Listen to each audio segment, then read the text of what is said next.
రీసెంట్‌గా ఏవైతే హిందూ దేవాలపై ముఖ్యంగా చూసుకున్నట్లయితే అటు కట్టమైసమ్మ కావచ్చు, ప్రస్తుతం ఏదైతే మనమున్న చంద్రాయన్ గుట్టకు సంబంధించి బర్కస్‌లో శ్రీ ఆంజనేయ స్వామి వారి దేవాలయంలో ఉన్న విగ్రహాన్ని కూడా ధ్వంసం చేసే పరిస్థితుల్లో కొంతమంది ఉన్నట్టు కూడా తెలుస్తుంది. సో ఇక్కడ నిన్న సాయంత్రం అయితే ధ్వంసం చేయడం అయితే జరిగింది. సో మాట్లాడదాం. ప్రస్తుతం ఇక్కడ చాలా వరకు మనం చూసుకోవచ్చు, విగ్రహం వద్దే ఉన్నాము. ఒక్కసారి స్వామివారి ఆలయాన్ని చూడొచ్చు. దాదాపుగా ఏదైతే ఒక చిన్న అక్కడ స్వయముగా వెలిసిన ఇక్కడ స్వామివారిని ఇట్లా ఒక గడ్డపర లాంటిది తీసుకొని ఇట్లా ధ్వంసం చేయడం లాంటివి జరిగినట్టు కూడా ఇక్కడ సన్నిహితులు ఎవరైతే ఉన్నారో వాళ్ళందరూ కూడా స్థానికులు చెప్తున్న పరిస్థితులు ఇక్కడ కనిపిస్తున్నాయి. సో ఎవరైతే ఆంజనేయ స్వామికి సంబంధించి ఆ మాలలు వేసుకున్నారో వాళ్ళందరూ కూడా ఇక్కడ అండ్ ఆల్సో వాళ్ళకి సంబంధించి ఇక్కడ కొంతమంది హిందువులు కూడా మనతో పాటు ఉన్నారు. ఒక్కసారి వారితో మాట్లాడిద్దాం. ఇదే ఫస్ట్ టైం లేకపోతే ఈ ఏరియాలో ఇంకా చాలా జరిగినాయి. కాకపోతే ఇది మాత్రం ఎట్లుండే అమ్మ, ఎవరికి కనబడకుండా ఉండే గుడి ఇది.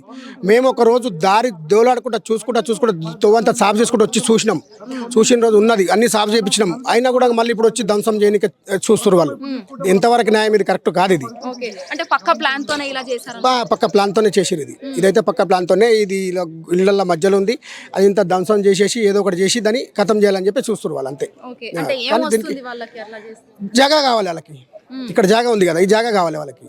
జాగానే వాళ్ళ వేరే ఏం లేదు. వాళ్ళకి జాగా కబ్జా చేసుకోవడానికి చూస్తున్నారు. అంటే ఇది వరకు కేవలం ఈ స్వామి వారిదే కాకుండా మిగతా ఏవైతే ఉన్నాయో మరి అవే టెంపుల్స్ దగ్గరేనా చుట్టుపక్కల? దగ్గరనే. ఇక్కడనే భూలక్ష్మమ్మ టెంపుల్ అని రక్షాపురంలో ఉంటుంది ఒకటి. భూలక్ష్మమ్మ టెంపుల్ ఒకటి. ఇక్కడ పిసలబండ దగ్గర ఒక అమ్మవారి గుడి ఉంటుంది. అవి ఇవన్నీ ఇక్కడ దగ్గర చుట్టుపక్కలనే ఉంటాయి. ఇక్కడనే జరుగుతున్నాయి దాడులు. అంటే కారణం ఏముంది మరి? పోలీసులు కూడా ఎలాంటి యాక్షన్స్ తీసుకోవట్లేదు. పోలీసులు అంటే అమ్మ వాళ్ళు బలగాలు గుంపులు వాళ్ళు వస్తారు, వాళ్ళకి భయపడతారు. మనోళ్ళేమో ఒక్కరు వస్తే ఇంకొకరు రారు. మాకేం జరుగుతుందో అని చెప్పి ఒకరు వస్తే ఇంకొకరు రారు. దాన్ని వాళ్ళు వీక్నెస్ పాయింట్ తీసుకుంటారు. మనోళ్ళు పగిలిపోతారు. వాళ్ళంతా ఒక్క కట్టకు వచ్చి వస్తారు వాళ్ళు. అదే ఏ టైంకు తెలిసింది ఇదంతా? మార్నింగ్ తెలిసింది మాకు. మార్నింగ్ తెలిసినాక మేమంతా గ్యాదర్ అయ్యింది. అది కరెక్ట్ ఐడియా లేదు. రాత్రి అయింది. అది ఎప్పుడైందో రాత్రి అయింది. అంటే దాదాపుగా మనం ఇక్కడ చూస్తే వారం రోజుల కింద కూడా వచ్చాం మేము. మేము వచ్చి ఇక్కడ దర్శనం చేసుకొని ఇక్కడ గుడి ఫోటో దించుకొని కూడా పోయినాం మేము.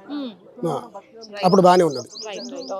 సో ఈ విధంగా వాళ్ళైతే చెప్తున్నారు. మరి పక్క ప్లాన్ తోనే అని అంటున్నారు. మరి ఏ విధంగా చాలా వరకు చూసుకున్నట్లయితే ఎవరైతే శ్రీ ఆంజనేయ స్వామికి సంబంధించి ఆ మాలలు ధరించారో వాళ్ళు కూడా చాలా వరకు పెద్ద ఎత్తున వాళ్ళు కూడా వచ్చారు. అండ్ ఆల్సో హిందూ మతాలకు చెందిన పలు మంది ఎవరైతే ఉన్నారో వాళ్ళందరూ కూడా రావడం జరిగింది. ఒక్కసారి మాట్లాడే ప్రయత్నం చేద్దాం. మనం ఇటీవీ స్క్రీన్ పైన ఒక్కసారి నేను చూపించే ప్రయత్నం చేశాము. దాదాపు ఎంత అంటే ఒక 50 మంది దాకా పెద్ద ఎత్తున ఇక్కడ నిరసన చేయడానికి అయితే వచ్చారు. ఓవరాల్ పోలీస్ బందోబస్తు కూడా ఇక్కడ ఎక్కువ వరకు కనిపిస్తున్న పరిస్థితులు కూడా కనిపిస్తున్నాయి. మోరెవర్ ఎక్స్క్లూజివ్ గా మనం ఒక్కసారి మాట్లాడించే ప్రయత్నం చేద్దాము. మనతో పాటు చాలా వరకు ఇక్కడ పెద్ద ఎత్తున ఉన్నారు. సో ఒక్కసారి మనం మాట్లాడించే ప్రయత్నం అయితే చేద్దాము. సో అన్న చెప్పండి, ఏ విధంగా అసలు ఎప్పుడు తెలిసింది ఇదంతా మీకు? ఎప్పుడు తెలిసింది అసలు మీకు? ఈరోజు ఉదయం 7 గంటలకు మందిరము హనుమంతుని విగ్రహంపై ధ్వంసం జరిగినటువంటి విషయం తెలుసుకొని బీజేపీ మిగతా హిందూ సంఘాలు అన్ని కూడా ఈ యొక్క దేవాలయాన్ని సందర్శించి ఇక్కడ జరిగినటువంటి దాడులను మరి ఇమీడియట్ గా వారిని అరెస్ట్ చేయాలనేటువంటి ఒక డిమాండ్ చేస్తూ మొత్తం తెలంగాణ వ్యాప్తంగా మరి 300 పైన దేవాలయాలు 2 సంవత్సరాల పూర్వము నుంచి 300 దేవాలయాలను ధ్వంసం చేయడము. అదే రకంగా కాంగ్రెస్ అంటే ముస్లిం అంటే కాంగ్రెస్ అనేటువంటి ఒక మన కాంగ్రెస్ ప్రభుత్వం, రేవంత్ రెడ్డి ప్రభుత్వము స్వేచ్ఛగా ముస్లిం ఎంఐఎం సంబంధించినటువంటి ఆ గుండాలు భాగ్యనగరం లోపల హిందువులను ఇక్కడ నుండి తరిమి వేసేటువంటి ఒక ప్రయత్నంలో భాగంగా అది ల్యాండ్ జిహాద్ కావచ్చు, అమ్మాయిలను తీసుకెళ్లి మరి హిందూ పేర్లతోని లవ్ జిహాద్లు కావచ్చు, ఇక్కడ ఉండేటువంటి ఒక ఓటు బ్యాంకును పదిలం చేసుకోవడం కోసం ప్రభుత్వంలో ఏ పార్టీ ఉంటే ఆ పార్టీని జతగట్టి హిందువుల మీద దాడి చేయడం అనేటువంటి సర్వసాధారణమైనటువంటి విషయం. అనేక ప్రాంతాల లోపల ఉప్పు కూడా పాతనగరం నుండి ఇక్కడ నుండి ఉన్నటువంటి హిందువులు కూడా ఇక్కడ నుంచి తరిమివేసేటువంటి ఒక ప్రక్రియలో భాగం అయ్యేటువంటి కాంగ్రెస్ పార్టీ, ఎంఐఎం పార్టీ, ఈరోజు కళ్ళప్పీకి చూస్తున్నటువంటి కాంగ్రెస్ పార్టీ ఏ హిందువులైతే ఓట్లేసి నీకు గద్దెమే కూర్చోబెట్టినరో వాళ్ళ యొక్క మనోభావాలను ఏమాత్రం పరిగణలోకి తీసుకోకుండా ఎక్కడ కూడా చర్యలు తీసుకోకుండా ఏ అటాక్ జరిగినా దాని తర్వాత మతిస్థిమితం అనేటువంటి యొక్క అనేక సందర్భాల్లో మీరు కూడా చూసినారు. కాబట్టి మేము డిమాండ్ చేస్తున్నాం, పోలీసులు నిజాయితీగా పనిచేయాలా, ఒకరికి పక్షపాతంగా ఉండి పార్టీలు ఈరోజు ప్రభుత్వంలో ఈ పార్టీ ఉంటుంది, రేపు వేరే పార్టీ ఉంటుంది. మీరు జవాబుదారి ఎవరికి ఉండాలి?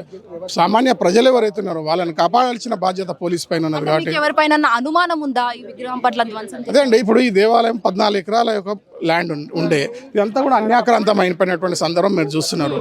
అనేక సార్లు ఈ దేవాలయం పోతే కనుక ఉన్న ఈ యొక్క స్థలాన్ని కూడా కబ్జా చేయాలనేటువంటి ఒక దాంట్లో భాగంగా అనేక సార్లు అటాక్ చేసిరు. కానీ ఈరోజు దేవాలయ విగ్రహానిపై ధ్వంసం చేయడము, మెల్లమెల్లగా ఈ యొక్క భూమిని అంతా కూడా కబ్జా చేసి దేవాలయం లేకుండా చేయాలనేటువంటి ఒక వారి యొక్క ఎత్తుగడలో భాగం అనేటువంటి విషయం. కబ్జా చేస్తే వాళ్ళకేమొస్తుంది? కబ్జా చేస్తే డబ్బులు వస్తాయండి.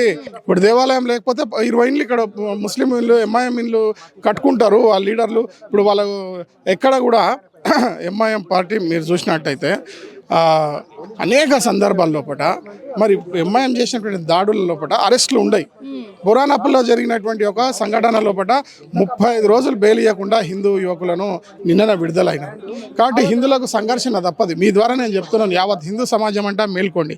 ఈ యొక్క ధర్మాన్ని, ఈ యొక్క దేవాలయాలను, ఈ యొక్క మన ఆడవాళ్ళను, మన యొక్క సమాజాన్ని కాపాడాల్సినటువంటి బాధ్యత, గురుతర బాధ్యత మనపైనే ఉంది. పోరాడదే పోయేదేం లేదు.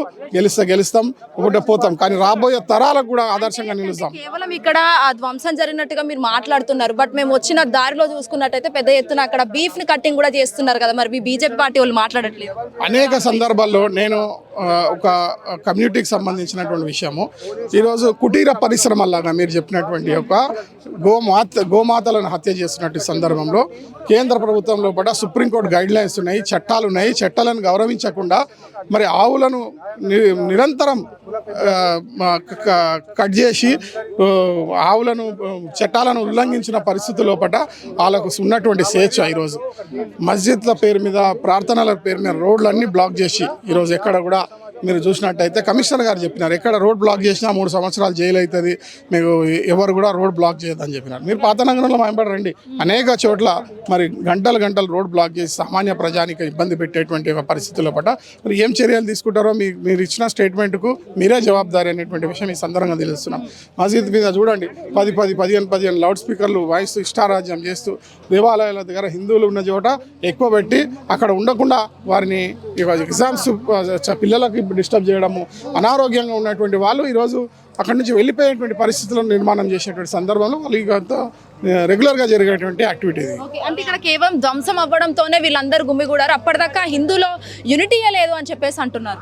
లేదు, మొన్ననే మన అందరికీ తెలుసు ఇక్కడ బాలాపూర్లో జరిగినటువంటి ఒక మరి భాగ్యనగర్ గణేష్ ఉత్సవ సమితి ద్వారా కొంత వేలాది మంది ఈ దాడులకు నిరసనగా, అదే రకంగా బంగ్లాదేశ్లో జరిగినటువంటి ఒక హిందువులపై దాడుల నిరసనగా వేల మంది యొక్క వేదిక ద్వారా అనేక మంది స్వామీజీలు, అదే రకంగా హిందూ నాయకులు ఆ వేదిక నుంచి అడ్రస్ చేసారు, హెచ్చరించారు, మా దేవాలయాన్ని అటాక్ చేస్తే మేము ఊరుకోం, మేము చట్టాలను గౌరవిస్తున్నాం, చట్టం పరిధిలో ఉండి పనిచేస్తున్నాం, అంతవరకు మాకు న్యాయం జరగదనేటువంటి విశ్వాసం మాకు కూడా అనిపిస్తుంది. మేము వాళ్ళైతే చట్టాన్ని అతిక్రమిస్తారో ఈరోజు హిందూ సమాజం కూడా చట్టాలను గౌరవించుకుంటూ కూర్చుంటే మన హిందువుల యొక్క మన మనుగడ కొనసాగించలేమనేటువంటి విషయం ఈ సందర్భంగా నేను తెలియజేస్తాను. ఓకే, ఇక్కడ ఇట్లా చిన్న ఆలయం మాత్రమే ఉంది, సో పెద్ద ఎత్తున దీన్ని ఆలయం చేసే అవకాశాలు ఏమైనా ఉన్నాయా? చూస్తున్నారా, ఇప్పుడు ఇదంతా కూడా ఏదో అన్యాక్రాంతమైందో మిగిలిన భూమినైనా సంరక్షించాలనేటువంటి యొక్క అందరి సహకారాలతో ఇదంతా కూడా క్లీన్ చేసి శనివారం రోజు సంప్రోక్షణ పేరు మీద ఆలయ శుద్ధి కార్యక్రమం అనేక మంది పీఠాధిపతులు, స్వామీజీలు, హిందూ సమాజం అంతా కూడా ఇక్కడికి తరలి రావాలా, బ్రహ్మాండమైనటువంటి ఒక మందిరాన్ని మన పునర్నిర్మాణం చేద్దాం. మీరందరూ రండి, కదిలి రండి, మీతో పాటు మేము ఉంటాం, మాతో పాటు మీరు ఉండండి, మన యొక్క దేవాలయాలను కాపాడుకుందాం. జై శ్రీరామ్. చెప్పండి సార్, ఏ విధంగా అసలు స్వామివారి ధ్వంసం చేయాల్సిన అవసరం ఏముంది? ఏమో మా రాత్రిపూట ఎవరు వస్తుర్రు ఏమో, మా దేవస్థానం మాకు మంచిగా ఉండాలని మేము కోరుకుంటున్నాం.